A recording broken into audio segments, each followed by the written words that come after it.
নমস্কার বন্ধুরা, আশা করি সবাই খুব ভালো আছেন আর অনেক অনেক রান্না করে আপনজনদের অনেক আনন্দ দিচ্ছেন। নিয়ে নিয়েছি কয়েক টুকরো রুই মাছ। রোজ একরকম মাছের ঝোল খেয়ে খেয়ে যখন মন নষ্ট হয়ে যায় সেই সময় একঘেয়েমি থেকে বেরিয়ে আসতে মাছের ঝোলের স্বাদ পরিবর্তন করা। একটি অন্যরকম ভিন্ন ধরনের স্বাদের মাছের ঝোল ভিন্ন পদ্ধতিতে রান্না করা। আপনারা পুরো ভিডিওটা দেখে অবশ্যই কমেন্ট করে জানাবেন কেমন লাগলো রান্নার পদ্ধতি। কড়াইতে নিয়ে নিয়েছি ৩ চামচ সাদা তেল আর একটা মিডিয়াম সাইজের পেঁয়াজ কুচি করে নিয়েছি। নিয়ে সেটা ভালো করে ভেজে বেরেস্তা করে নিয়েছি। এরপর মাছগুলো কড়াইতে ছেড়ে দিলাম। মাছের মাছের প্রিপারেশনটা যেহেতু সাদা রাখার কথা তাই মাছে হলুদ লাগানোর দরকার নেই, কিন্তু আমার এই মাছগুলোর মধ্যে হলুদ আগের থেকেই মাখানো ছিল, তাই জন্যে হলুদ একটু রয়ে গেছে। আপনারা চেষ্টা করবেন হলুদ না দিয়ে শুধু লবণ দিয়ে মাছটা মাখিয়ে রাখতে।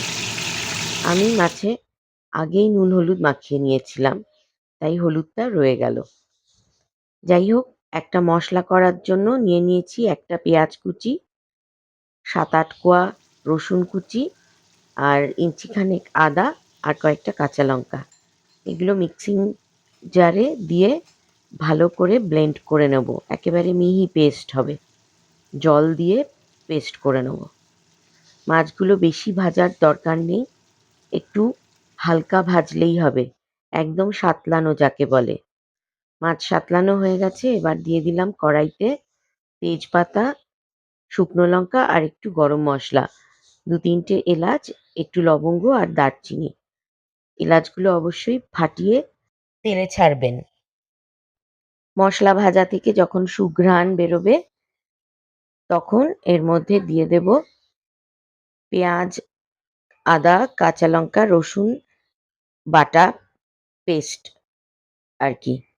এটা দিয়ে সামান্য একটু জল দিয়ে ভালো করে একটু নাড়িয়ে চাড়িয়ে কষিয়ে নিতে হবে, যাতে আদা, পেঁয়াজ, রসুনের কাঁচা গন্ধটা চলে যায়।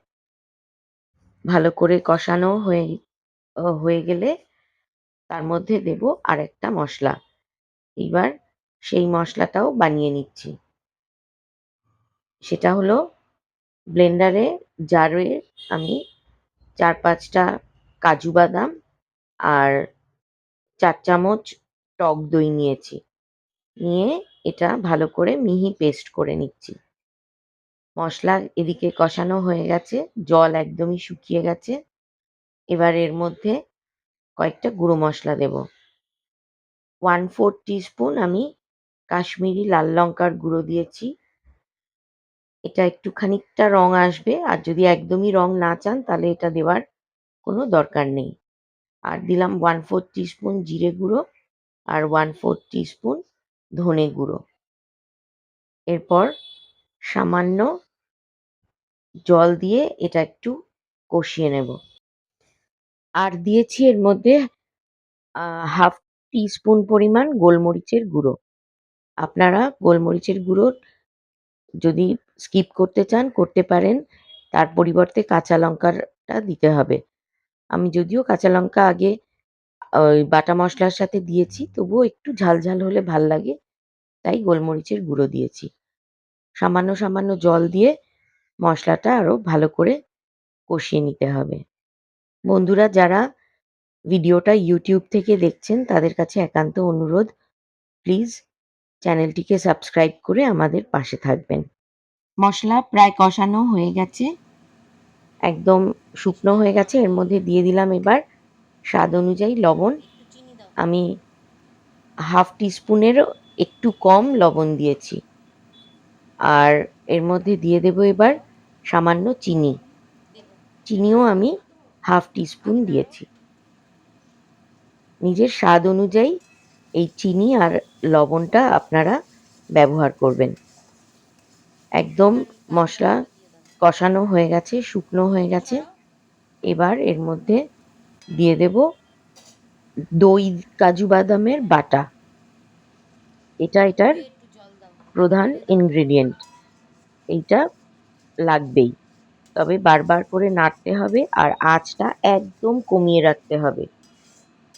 দই, ঘরে পাতা টক দই, সেটা দিয়েই আমি রান্নাটা করছি। আপনারা কেনা টক দই দিয়েও করতে পারেন, কোনো অসুবিধে নেই।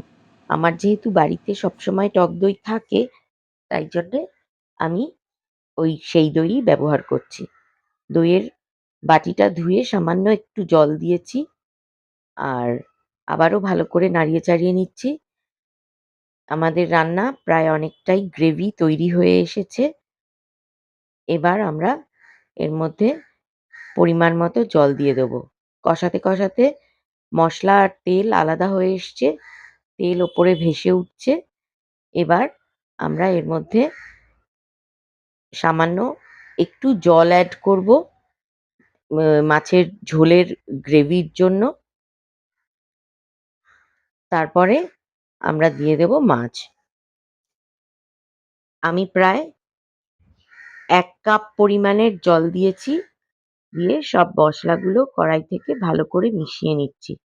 একটু ভালো করে নাড়িয়ে চাড়িয়ে মশলাগুলো যেন জলের সাথে সবটা মিশে যায়। আবারও মনে হলো জলটা একটু কম হয়েছে, তাই জন্যে আবারও খানিকটা জল দিয়ে দিলাম। এবার ঝোলটা ফুটে উঠলেই দিয়ে দেব এর মধ্যে মাছ।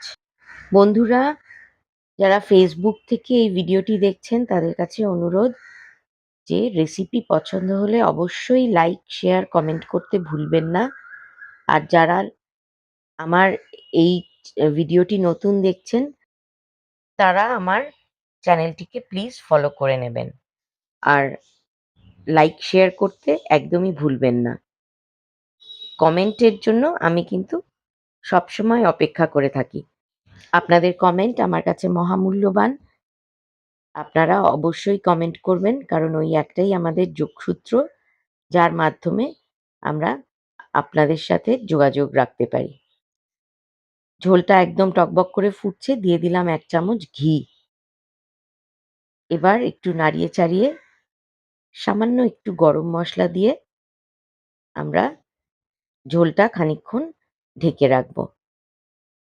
এমনিতে আমাদের মাছের ঝোল তৈরি হয়ে গেছে। দিয়ে দিয়েছি 1/4 টিস্পুন পরিমাণের গরম মশলার গুঁড়ো।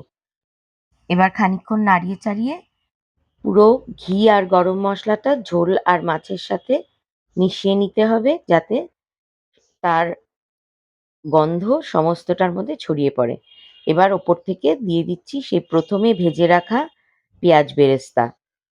পেঁয়াজ ভাজাগুলো ওপর থেকে ভালো করে ছড়িয়ে দিয়ে আবারও মিশিয়ে নিতে হবে। দিয়ে দিলাম ২ টো কাঁচা লঙ্কা। কাঁচা লঙ্কার গন্ধ মাছের ঝোলে খুবই ভালো লাগে, তাই কাঁচা লঙ্কাগুলোকে গোটাই রাখলাম। এরপর ঢাকা দিয়ে ৫-৬ মিনিট স্ট্যান্ডিং টাইমে রেখে দেব, গ্যাসের আঁচ নিভিয়ে। এবার সার্ভ করে নিচ্ছি একটা পাত্রে। খুবই সুস্বাদু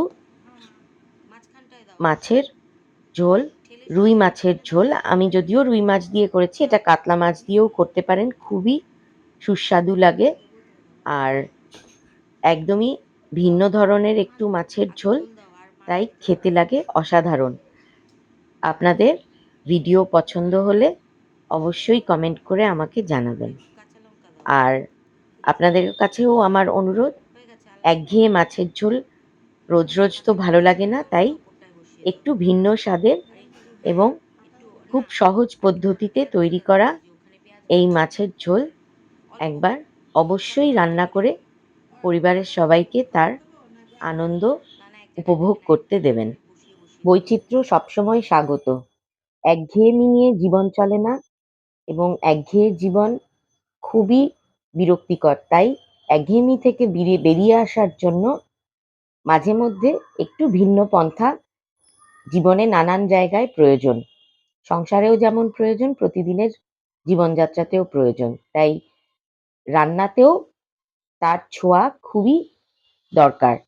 সেই জন্যে দুপুরবেলা খেতে বসে ভাতের সাথে যদি এরকম সাদা মাছের ঝোল অত্যন্ত অল্প মশলায় তৈরি পাতে পড়ে, তখন আমাদের মন আনন্দে ভরে ওঠে। তাই আপনারাও সবসময় চেষ্টা করবেন যে রান্নায় বৈচিত্র্য আনার। আজ তাহলে এই পর্যন্ত। অনেক ভালো লাগলো। রান্নাটার রেসিপি আপনাদের কেমন লাগলো জানাতে কিন্তু ভুলবেন না। আর অনেক অনেক ধন্যবাদ। ভালো থাকবেন।